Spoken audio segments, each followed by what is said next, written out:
Kita ke kabar lain pemirsa, calon pasukan pengibar bendera pusaka atau paskibraka nasional dari daerah gagal berangkat menjelang hari keberangkatannya.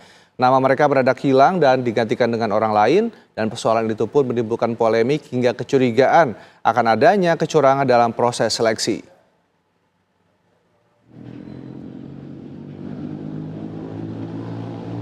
Calon paskibraka putri asal SMA Negeri 8 Kota Ternate, Nanda Maulida tidak menyangka tiba-tiba namanya diganti dengan nama orang lain 2 hari menjelang masa pendidikan dan pelatihan paskibraka tingkat nasional pada 15 hingga 23 Juli 2023 di Jakarta. Nanda mengungkapkan saat pemeriksaan kesehatan pertama di RSUD Dr. Hasan Busuri Ternate, dokter menyatakan Nanda layak menjadi capaska nasional. Namun sebulan kemudian ia kembali diminta melakukan pemeriksaan kesehatan terhadap matanya di rumah sakit. Alasannya Nanda memiliki permasalahan jarak pandangnya. Hasil pemeriksaan menunjukkan matanya minus 1,5, namun masih dalam jangkauan. Selain itu Nanda juga dipermasalahkan mengenai tonsil. Padahal menurut dokter tonsil Nanda masih normal. Kalau MCU itu masuk dalam tahapan seleksi, kenapa tidak dilaksanakan sebelum pembacaan SK? Kan begitu. Nah, supaya kami tahu orang tua kalau memang MCU anak kami tidak lolos pada saat itu, ya no problem, tidak ada masalah. Tapi ini dilaksanakan setelah pembacaan SK dan sudah dipublikasikan. Di Sulawesi Tenggara, nama paskibraka asal Konawe, Doni Amansa, tiba-tiba diganti. Pergantian secara mendadak tersebut sontak menimbulkan kecurigaan akan adanya dugaan kecurangan dalam proses seleksi. Pergantian secara mendadak tersebut sontak menimbulkan kecurigaan akan adanya dugaan kecurangan dalam proses seleksi. Panitia seleksi dari Badan Kesbangpol Sulawesi Tenggara mengaku hasil seleksi sudah sesuai dengan prosedur. Bahkan, pengganti Doni dan pasangannya telah tertuang dalam surat keputusan Gubernur nomor 371 tahun 2023. Seakan-akan bahwa dia sudah ditetapkan, tanggal berapa itu SK Gubernur kita lihat sendiri, dia sudah ditetapkan terus saya rubah dulu.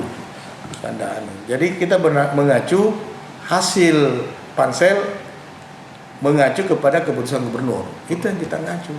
Dan BPIP kita sudah konfirmasi, mereka juga mengacu kepada keputusan gubernur. Dugaan kecurangan dalam seleksi paskibraka nasional juga kembali muncul di Jawa Tengah. Kali ini, 2 siswa yang sudah dinyatakan lolos sebagai calon paskibraka nasional atau Capasnas dinyatakan gagal dalam seleksi ulang 2 hari sebelum pemusatan latihan di Jakarta. Muhammad Fabian Alvaro, siswa SMA Al-Azhar 14 Semarang, dan Umuh Kulsum Nur Azizatin Soe Citraning Ratu, siswi SMA Negeri 1 Ungaran Kabupaten Semarang, harus menanggung kecewa. Bagaimana tidak, hingga tanggal 13 Juli lalu, Fabian dan Ratu masih penuh semangat dengan impian menjadi perwakilan Jawa Tengah yang mengibarkan sangsaka merah putih di Istana Merdeka. Sesuai jadwal, mereka masuk ke pemusatan latihan paskibraka nasional di Jakarta pada tanggal 15 Juli. Namun, tanggal 13 Juli, mereka justru mendapatkan surat supaya berangkat ke Jakarta untuk mengikuti seleksi ulang, bukannya pemusatan latihan. Lalu pada tanggal 20 Juli, datang surat pemberitahuan jika mereka gagal menjadi Capasnas. Karmiati, Ibunda Ratu, merasa ada keanehan di sela keputusan yang meruntuhkan impian putrinya yang sudah yatim sejak belia. Kekecewaan dan kesedihan juga dirasakan oleh orang tua Fabian.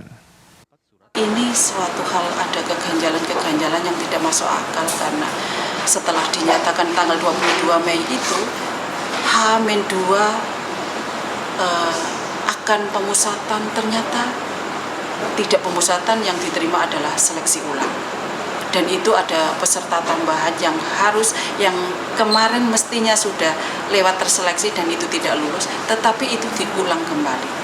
Tapi kenapa pada saat dalam waktu sekejap, saat dia sudah merasa dia mentalnya baik, bagus, kemudian mendapat berita ini, hal yang sudah dia bangun tiba-tiba dijatuhkan hanya dalam waktu singkat.